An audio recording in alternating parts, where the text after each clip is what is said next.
Hello students, welcome in our YouTube channel Prime Science. Students, आज हम समझते हैं वर्कशीट 31 जो कि चैप्टर 8 गति से रिलेटेड है।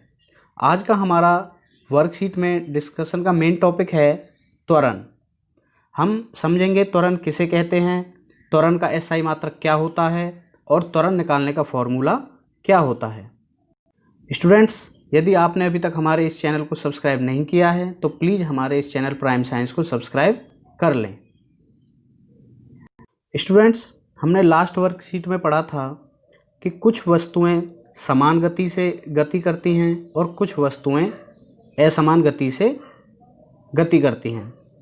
जब वेग में समय के साथ बदलाव होता है तो हम इसे कैसे ज्ञात कर सकते हैं, हम उस बदलाव को कैसे निकाल सकते हैं, आइए हम समझते हैं। हमने जाना कि एक समान गति से चलने वाली वस्तु के वेग में समय के साथ कोई बदलाव नहीं होता, लेकिन असमान गति से, जैसे सड़क पर ट्रैफिक में चलती हुई कार का वेग समय के साथ साथ बदलता रहता है। स्टूडेंट्स, समय के साथ जब वेग में बदलाव होता है, इसी बदलाव को हम त्वरण कहते हैं।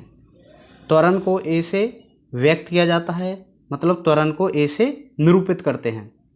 इसकी परिभाषा एक बार हम देखते हैं। किसी वस्तु के प्रति इकाई समय में वेग में परिवर्तन की माप को त्वरण कहते हैं।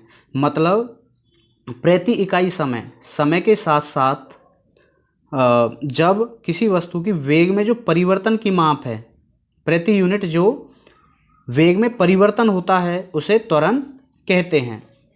इसे जानने का फॉर्मूला है, त्वरण को निकालने का फॉर्मूला वेग में परिवर्तन अपॉन लिया गया समय। वेग में परिवर्तन को हम निकाल सकते हैं अंतिम वेग माइनस प्रारंभिक वेग। अंतिम वेग उसका जो फाइनल वेग है, फाइनल जो वेलोसिटी है किसी भी वस्तु की, और प्रारंभिक वेग जहाँ से उसकी वेग की शुरुआत हुई थी, उसकी सबसे प्रारंभिक वेग क्या थी, उसे हम प्रारंभिक वेग कहते हैं और यू से, स्मॉल यू से डिनोट करते हैं। अंतिम वेग को हम स्मॉल वी से डिनोट करते हैं। समय को टी से डिनोट करते हैं। तो इसका फॉर्मूला हुआ है, यदि हमें त्वरण निकालना है तो A equal to V minus U, अंतिम वेग माइनस प्रारंभिक वेग अपॉन टाइम टी। इसका एसआई मात्रक होता है मीटर प्रति सेकंड स्क्वायर, मीटर पर सेकंड स्क्वायर।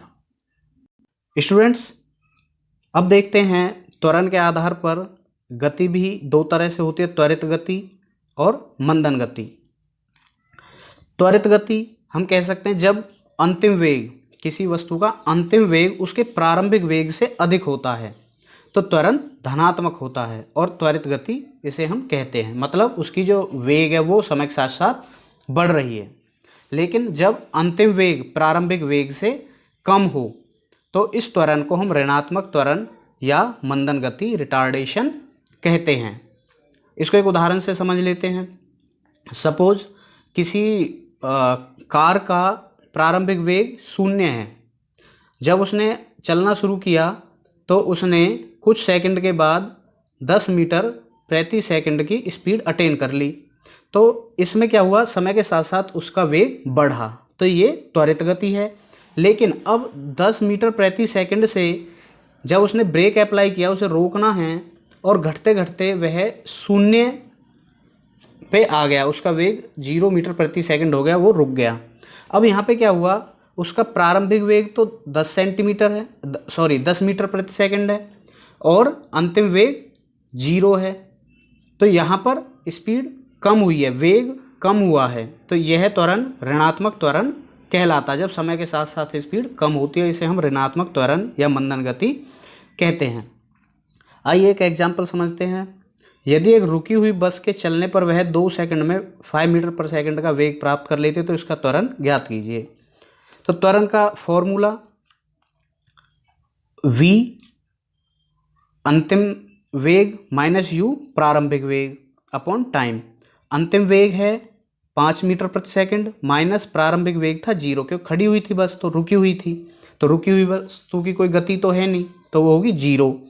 तो 5/, 2, तो इसका आ जाएगा 2.5 मीटर प्रति सेकंड स्क्वायर। पॉजिटिव आएगा क्योंकि स्पीड बढ़ी है, धनात्मक त्वरण हुआ है। स्टूडेंट्स, अब देखते हैं वेग और समय के ग्राफ से हम त्वरण को कैसे डिनोट करते हैं। एक्स एक्सिस पे समय होता है और वाई एक्सिस पे वेग। यदि त्वरण एक समान है, यदि त्वरण समान है तो समय और वेग का जो ग्राफ है वह सीधा स्ट्रेट लाइन होता है।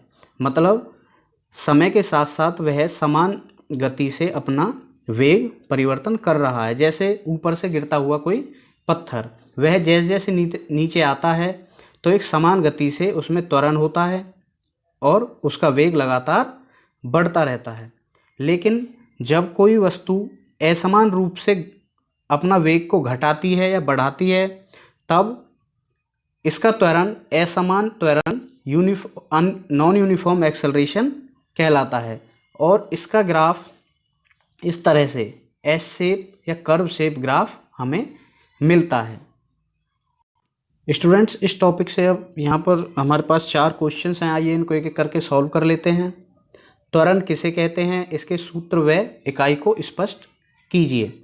तो त्वरण हम जानते हैं किसी वस्तु के द्वारा प्रति इकाई समय किया गया वेग में बदलाव को ही हम त्वरण कहते हैं।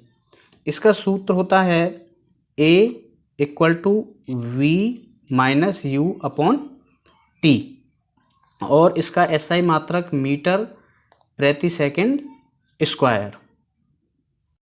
नेक्स्ट है एक हवाई जहाज हवाई पट्टी पर 30 सेकंड में 200 मीटर प्रति सेकंड का वेग प्राप्त कर लेता है, इसका त्वरण ज्ञात कीजिए।